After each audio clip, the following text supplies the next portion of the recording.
Donald Trump a lancé une opération militaire d'une ampleur inédite contre le Venezuela, aboutissant à l'arrestation du président Nicolás Maduro. Cette action, qualifiée d'historique, a provoqué une onde de choc internationale et soulevé de très nombreuses interrogations. La situation actuelle est extrêmement tendue et nécessite une analyse approfondie des faits connus à ce stade, notamment en ce qui concerne les enjeux géopolitiques et énergétiques. Les événements se sont déroulés dans la nuit à Caracas, capitale du Venezuela, située au nord de l'Amérique du Sud. Selon les autorités américaines, l'opération aurait mobilisé plus de 150 appareils militaires, incluant des avions, des hélicoptères et des drones déployés depuis une vingtaine de bases distinctes. Washington affirme avoir provoqué des coupures d'électricité massives dans la capitale afin de faciliter l'intervention.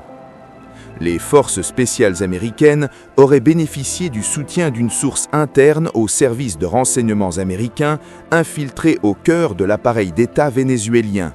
Cette source aurait transmis ces derniers jours la localisation précise de Nicolás Maduro. Donald Trump a déclaré qu'aucun soldat américain n'avait perdu la vie lors de l'opération. En revanche, le bilan humain côté vénézuélien reste inconnu. Le procureur général du Venezuela, Tarek William Saab, a affirmé à la télévision nationale que des civils innocents avaient été blessés et tués, une information qui ne peut pas être confirmée de manière indépendante à ce stade. Nicolás Maduro a été arrêté en même temps que son épouse, Cilia Flores. Une photographie du président vénézuélien détenu a été diffusée par Donald Trump sur les réseaux sociaux.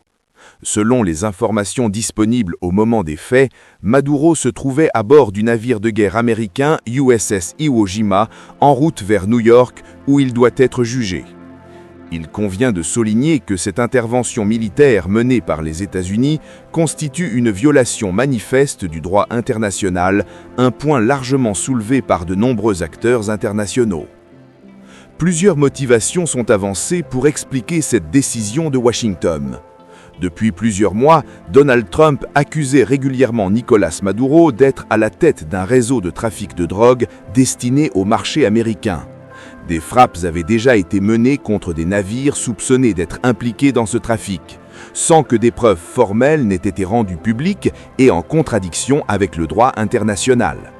Lors de sa récente prise de parole, Donald Trump a réaffirmé que ces accusations seraient au cœur du procès prévu à New York. Il est toutefois important de rappeler que diverses études indiquent que le Venezuela n'est pas le principal pays d'origine des drogues entrant aux États-Unis, d'autres États, comme le Mexique, jouant un rôle bien plus central. Un autre facteur majeur a été clairement assumé par Donald Trump, le pétrole. Le Venezuela possède certaines des plus importantes réserves pétrolières au monde. Le président américain a déclaré que les États-Unis entendaient s'impliquer massivement dans le secteur énergétique vénézuélien en y installant des entreprises américaines chargées d'exploiter ces ressources. Selon lui, cette stratégie bénéficierait à la population locale tout en reconnaissant explicitement que les États-Unis en retireraient des gains économiques significatifs. Cet intérêt énergétique, longtemps évoqué, est désormais ouvertement revendiqué. Enfin, une motivation idéologique transparaît également. Nicolás Maduro est issu d'un courant socialiste et syndicaliste proche de la Russie et de la Chine, des puissances considérées comme rivales par Washington. Lors de l'élection présidentielle de juillet 2024, largement contestée pour fraude électorale, les États-Unis avaient déjà soutenu l'opposition. Donald Trump a récemment affirmé vouloir que son pays soit entouré de voisins fiables, confirmant ainsi une volonté de changement politique au Venezuela. L'avenir du pays reste extrêmement incertain. Donald Trump a annoncé que les États-Unis assumeraient le contrôle et la gestion du pays jusqu'à l'instauration d'une transition équitable. Il n'a pas exclu un déploiement de troupes américaines sur le territoire et a averti qu'une seconde intervention, plus massive, pourrait être lancée si nécessaire. À ce stade, aucune feuille de route claire n'a été présentée quant à la gouvernance du pays.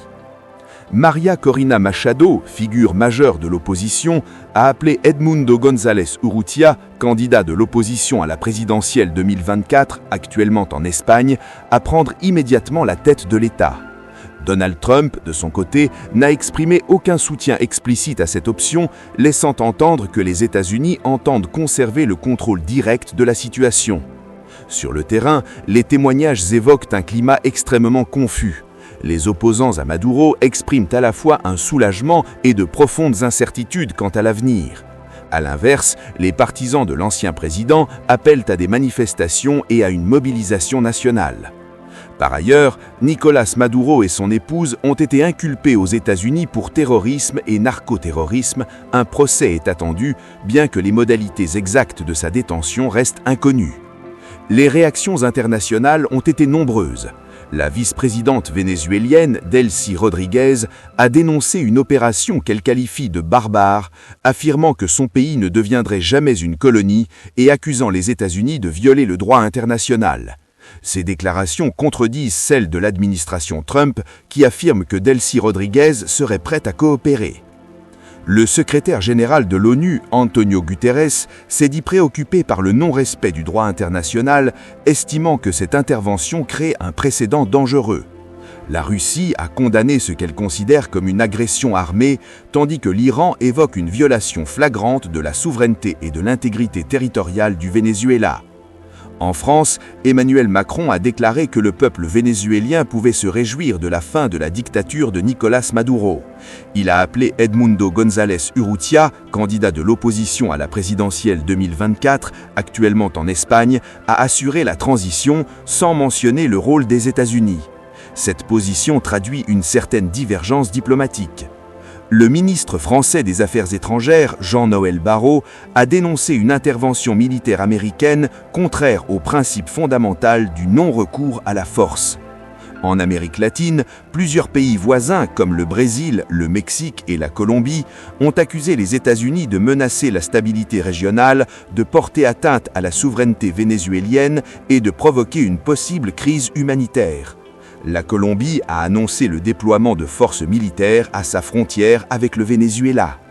La situation, déjà extrêmement fragile sur le plan économique en raison des sanctions, de la dépendance pétrolière, de la corruption et d'une gestion monétaire défaillante, entre désormais dans une phase de profonde incertitude politique. L'évolution des événements dans les heures qui viennent et les jours qui viennent seront déterminantes pour l'avenir du pays.